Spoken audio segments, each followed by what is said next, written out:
Now, guys, I bet you didn't know that you can feed your dogs green bananas. And as you know, 2, 4, 6, Cha-Cha. Let's see if Cha-Cha eat a banana. Now, these are, I hate bananas personally, so I don't even know how do people peel bananas? Somebody gonna be in there like, bro, that is not how it goes. Now, the green bananas are some of the best ones for the dogs, especially if your dog has allergies. Cha-Cha, come here. My dogs are listening.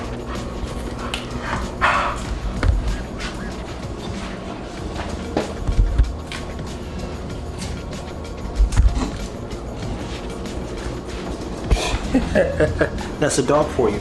So, every now and then I'll feed the dog. Get out of here. You tore up that trash yesterday. Y'all like, why y'all so mean to Zara? Zara's crazy. Every now and then I make food bowls for the dogs, and if you've been here, part of that Fit Bully journey, you said, papaya always smells like a funky foot, I tell you that.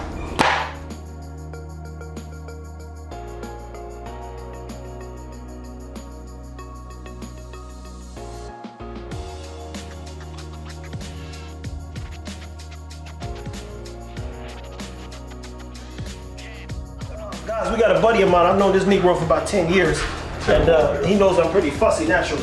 So I told him, let's do a segment on how not to be a Negro.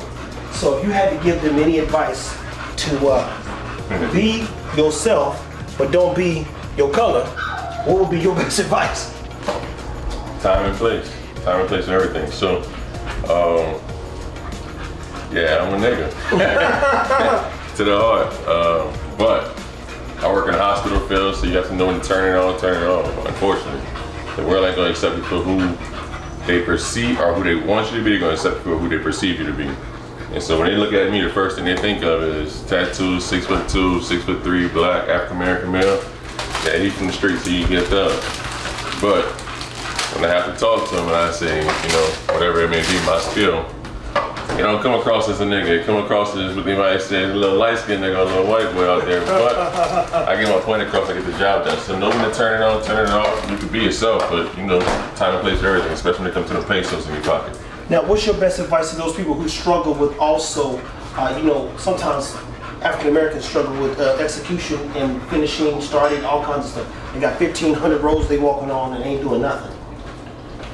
So I'm not going in front with you. I struggle with that shit myself. Exactly why I asked the question. I know it. I've been knowing you long enough. I ain't exposing him, but he on the end, let him do it to himself. I'm not going to sit here and try to hide shit. I have a lot of projects that I work on. A lot of projects keep me busy. If I'm not busy as a creative, it's just hard to really be in the moment, be in the motion. And for me, I got a daughter, I got other things that occupy my space. But at the same time, one thing Trevor's always told me to do is just continue whatever it is that I'm passionate about. He don't try and direct me on what it is that I'm doing. He gives me the free space to say, I know you're creative, I know you can do it. Just do it yourself. Stick to it and follow through with it. Now that's the biggest thing too, people. I'll be very clear. Ronnie, he started with the camera way before I did, and he has a unique touch to, I think, his style of videos, and they're good. They're good, so he should have a production company. For sure. That's killing it. For sure. And I do mean that. I'm not, I don't give credit where it's not due. Like, dude's capable, knows how to use the camera, leverage his skill, knows how to build relationships, can get in rooms. Knows a lot. There's like, he should walk out the house and it'd be a $3,000 day, because that's what you gotta pay me. If I leave this house to do anything, everyone knows this. Hey, Trev, I need a video. I'm like, well, the price went up. I don't have to leave anymore. And as I said, shout out to those guys who are real big creatives as we try to get into the space for us. And I'm gonna leverage all my homies and friends. And Jimmy, you'll see, this what happens. Ronnie came to, hey, can I borrow a camera? I said, yeah. What are you doing? What do you need it for? I ask questions like somebody's daddy would. What are you doing? I want to hear more. Are you okay? Well, look, I need it back by this time, but I've always told everybody, if I have anything that you need or that you can leverage or that you're gonna do something positive with, or just whatever with, you can. There are certain people, and one time my cousin, he said, I use a camera? Well, I sat outside the club the whole night waiting on that camera. Run that back. I was like, nah, nigga, this nigga got he ain't got that thing where y'all treading, I don't know what happened to it. He like, nah, as soon as you're done, bring it right to the car, buddy. Right. I'm not coming in the club. I don't trust you with it. Right. I need it back because it makes us too much money, and we do utilize every camera we have for the most part, down to the glasses, man.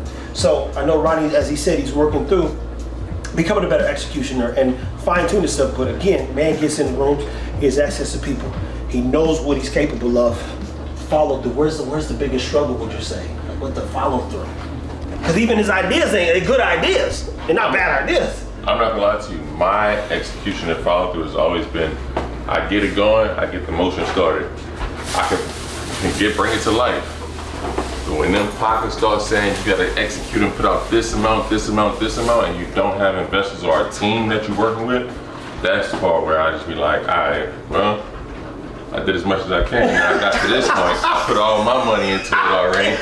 You'd be like, well, I guess that's it. Until next time.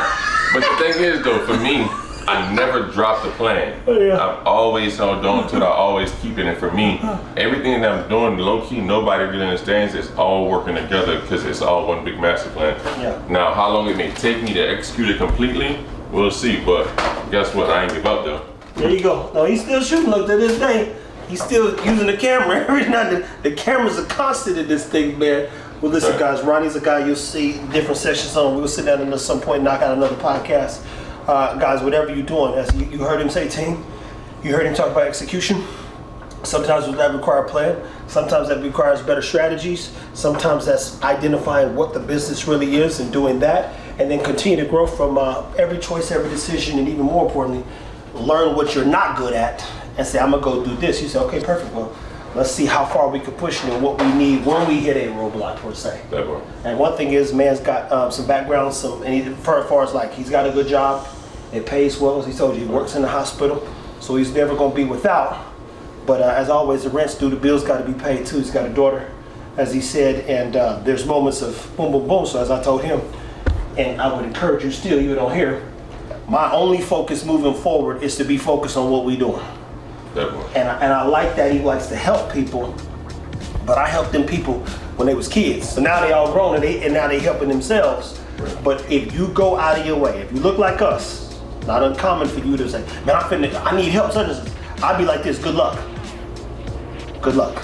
That's what he told me when I first met him. No cap, in the gym. Hey, I need a personal trainer. Good luck. Have fun. I'm like, bro, I don't want to talk about nothing, I don't want to be bothered, bro. And so I'm getting back to that paradigm I lived in where we've done what we're doing now with like me being nice. And I've still done too much for people. Some of that stuff will come back and bite you. But at the end of the day, I put myself first enough. Now it's like this. If we not making $1,000 a video, we've done something wrong. And we need to figure out that formula. We've got too many of you guys watching at 915,000 plus subscribers, 1 million on TikTok and some change, 380 plus on Instagram. I did all 3 platforms at the same time and it worked. We're not guessing. I never was guessing, but I'm like, I don't want to talk to nobody unless we're talking about dogs. And if we're not doing something dog related or business or life related, and if it ain't in this house, it's got to be whiskey related or us on an adventure per se. But I want to see everyone I know get dialed in, because what I've learned is the bigger I got, the more leverageable I become. The more I focus on folks who ain't focused in general, the easier it is for things to fall apart. So if I do need to make a phone call, you say, yeah, we'll do it. Plus I have a business sense. So it ain't just guessing, it's like, yeah, give it to Trev. Whatever he needs, you just give it to him. It's very simple, right? Anything you need, brother. I got it, you got it. That's my point, and this has been everyone that I've come in contact with, especially now that we have reach, visibility, and we continue to execute. So we doubling down, focusing on business, make sure we continue to take care of dogs, bringing you guys more information, and sharing our life with you. So guys, keep killing it, stay motivated, be encouraged, and stick to the fucking plan, eh? Push it, man.